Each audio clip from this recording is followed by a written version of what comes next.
Libra, hi! Welcome to Mr. Queen PH at ito ang inyong monthly reading for December 2023. This is a general reading, so just take what resonates. Watch your Sun, Moon, Rising, Venus for other messages. And thank you so much sa lahat ng sumusuporta dito sa ating channel. Just a reminder, gamitin nyo lamang ang reading na ito bilang gabay. And pa-follow like na rin ang ating Facebook at TikTok. Lahat po yan, Mr. Queen PH. Please check out my online shop sa Shopee, Mr. Queen PH for protection and prosperity items, bracelets, and zodiac sign bracelets na perfect pang regalo ngayong holiday season. Dahil bukod sa mga vouchers na available para sa inyo, may 25% discount din tayo sa lahat ng items until November 30, 2023. So grab this opportunity at padaluyin ng swerte sa pagsalubong ng taong 2024. Check out nyo na yan. Lahat ng links ay nasa description. For you, Libra, so ito ang inyong bracelet. So this is the Libra bracelet.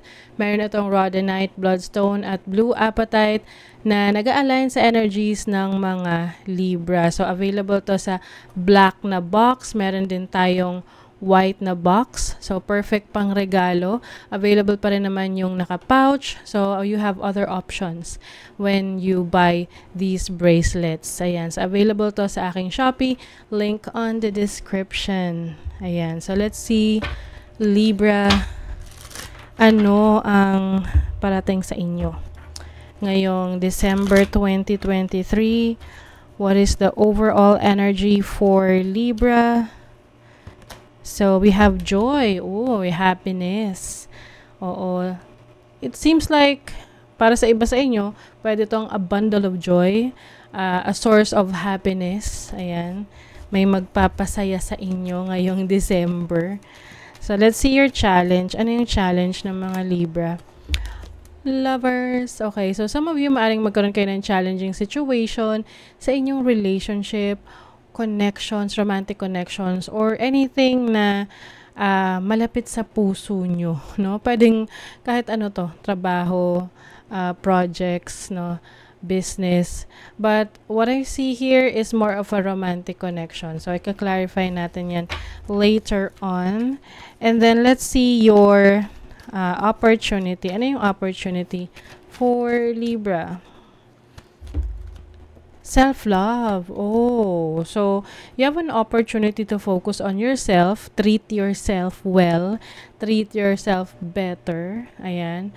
So, self-love, self-care kayo ngayong December na kung nung mga nakaraang buwan, laging ibang tayo iniisip nyo, ngayon, sarili nyo naman yung iisipin nyo. Oo. Taking care of yourself. And then, let's see your blessing. Ano yung blessing ng mga Libra?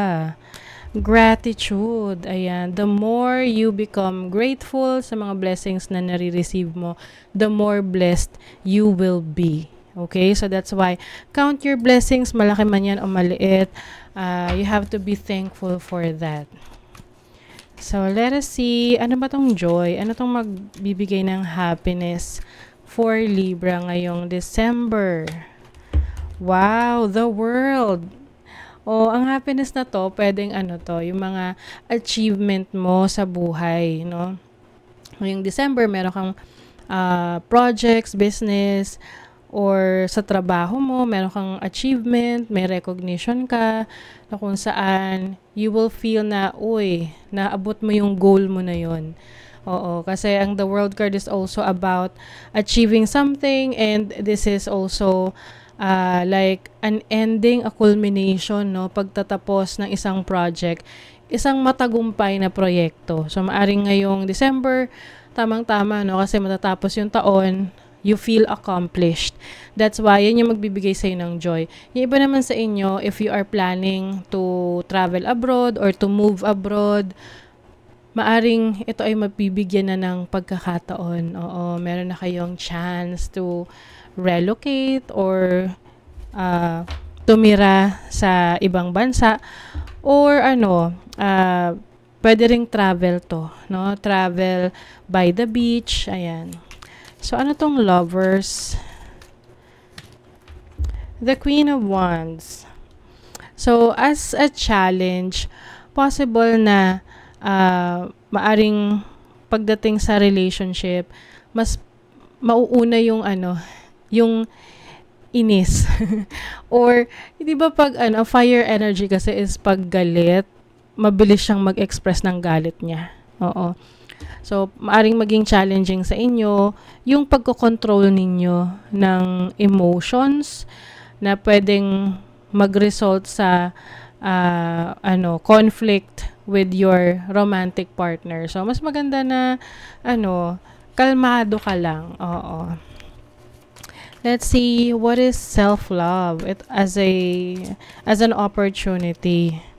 Temperance. I feel like you will focus on your health, kalusugan, no? Ngayong December, maaring yung iba sa inyo, yung mga hindi nyo inaasikaso sa health ninyo, sa kalusugan ninyo, yung mga check-up na yan, yung mga healthy habits na yan, ngayong December, yan na yung bibigyan nyo ng attention.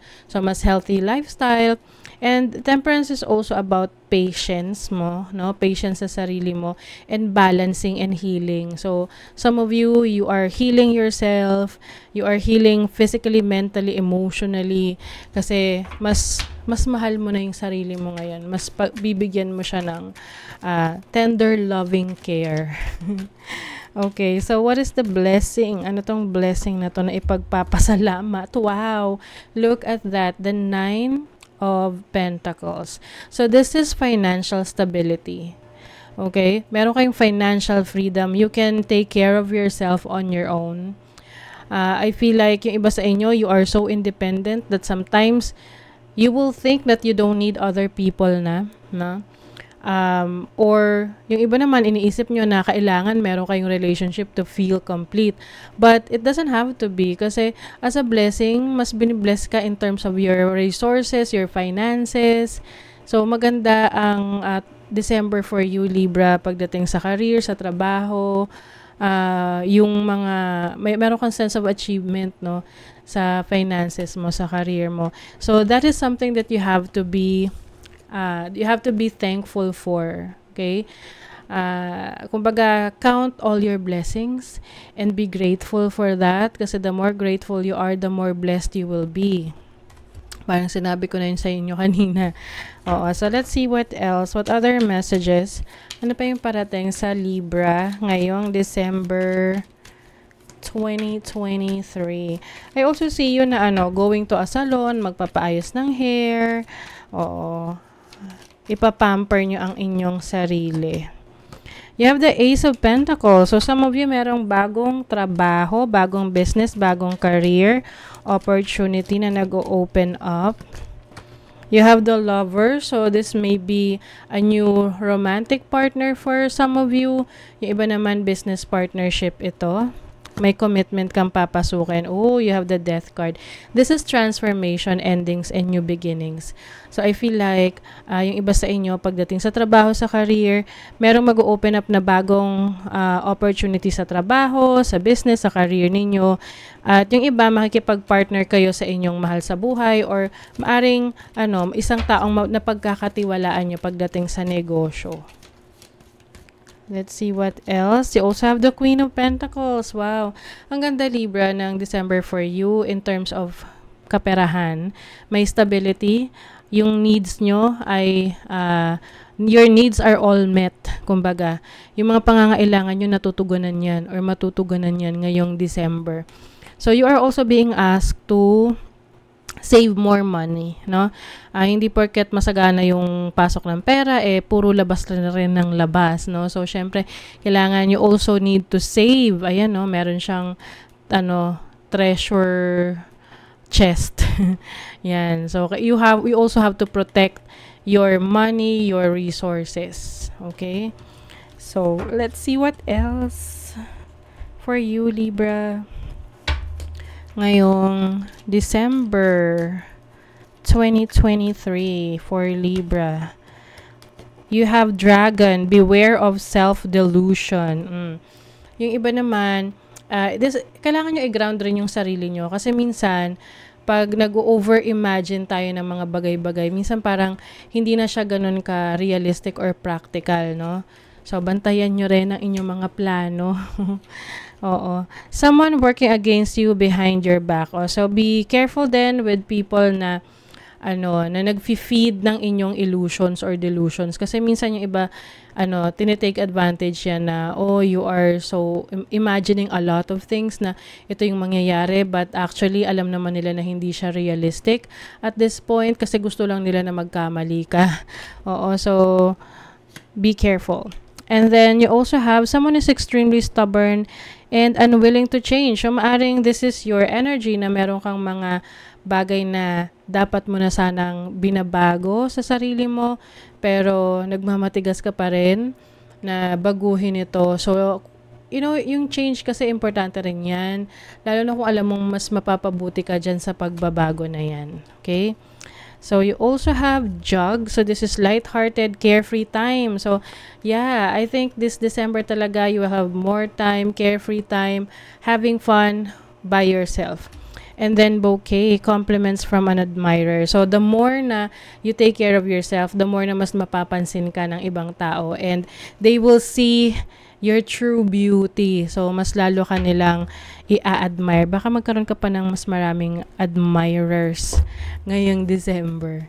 So, pag admirer naman, di naman laging romantic yan. Pwedeng kapwa mo of the same gender, no? Kasi it's like admiring you, na gusto nila, meron silang gusto about you, na they really, like about you. So, some of you will enjoy chemistry or connection with someone, getting to know someone better, or even your relationship na existing relationship mo. Some of you, maaring merong reconciliation din, lalo na if this person is feeling sorry, no, about what happened sa inyo in the past. But of course, be careful sa, bumabalik na ex, lalo na kung, alam mo naman na hindi siya ganun ka genuine sa kanyang, intentions, okay? Self-care daw talaga, Libra. Just make sure to prioritize yourself first. Sarili mo muna. Okay? And kung kaya mo naman na, mag-focus lang muna sa sarili instead of yung mga toxic connections, relationships, then mas maganda, diba? Mas less yung iyong stress. Slow and steady. So, yung iba sa inyo nagsisimula pa lang sa trabaho, career, business, or projects ninyo. So, ito ay tumutubo, no? Oo. So, hintayin nyo lang dahil unti-unti naman itong makikita nyo yung progress niyan. Watch out talaga. Meron kayong kailangang pag-ingatan pagdating sa kaperahan or sa trabaho na maaring may hindi magandang intentions towards you. So, you might also be acquiring some properties ngayong December. Bibili ka ng bagong bahay or sasakyan, lupa. And some of you, meron din kayong gagawing mga charitable work. So, ayan, that's part of showing your gratitude by also giving back to others, no? Kumbaga, sharing your blessings. So, let's see your final message, Libra. Penguin, Diamond Light Activation. Light activations and new energies are coming your way. Be open to receive and welcome them. So, some of you, this is spiritual awakening. It's like transforming yourself. Mga bagong inputs, downloads sa'yo na babago sa iyong pananaw sa buhay, no? Life in general. Okay? So, that is your reading, Libra. Kung nagustuhan nyo ito, naka-resonate kayo, mag-comment kayo dyan. Like, share, subscribe para lagi kayong updated sa ating mga readings. Thank you so much, Libra. See you again.